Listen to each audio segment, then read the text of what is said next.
My name is Bradley Smith.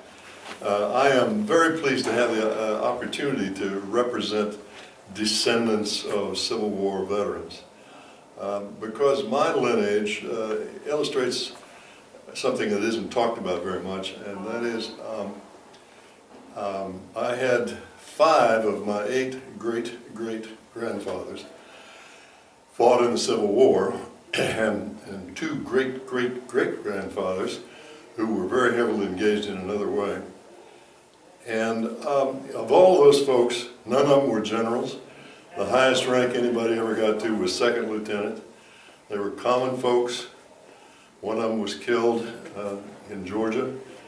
I'll tell you just briefly about the one incident that I want to get to.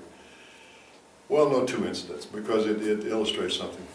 In 1862, triple great-grandfather Willis Baker in Palmyra, Missouri, along with 9 other citizens, were called out as hostages. They were not accused of any crime, but they were called out as hostages for guerrillas that were thought to be known by these 10 people to come in within 30 days, or the 10 people would be shot and killed by the federal government.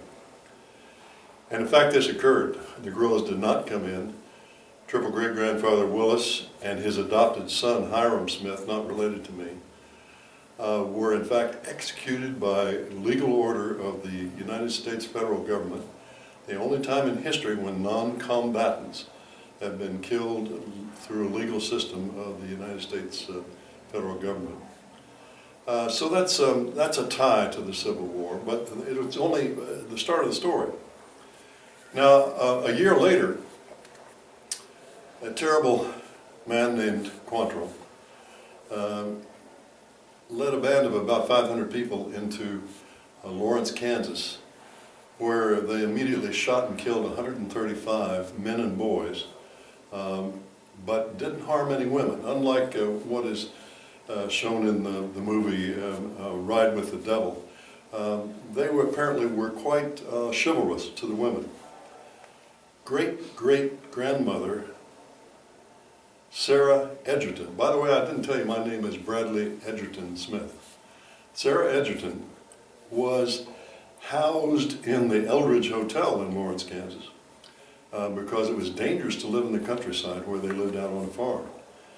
And in fact, the raiders came up, knocked on every door, shot the men, took the women out very carefully and chivalrously away from the building, and then burned the Eldridge Hotel. Now that sounds like a story in itself, but the interesting part of the story is here, and that is that the granddaughter of Willis married the son of Sarah.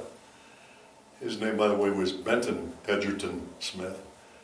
And so here we have 2 bitter enemies across the lines of the Confederacy and the Union joining up and forming my lineage and my family history.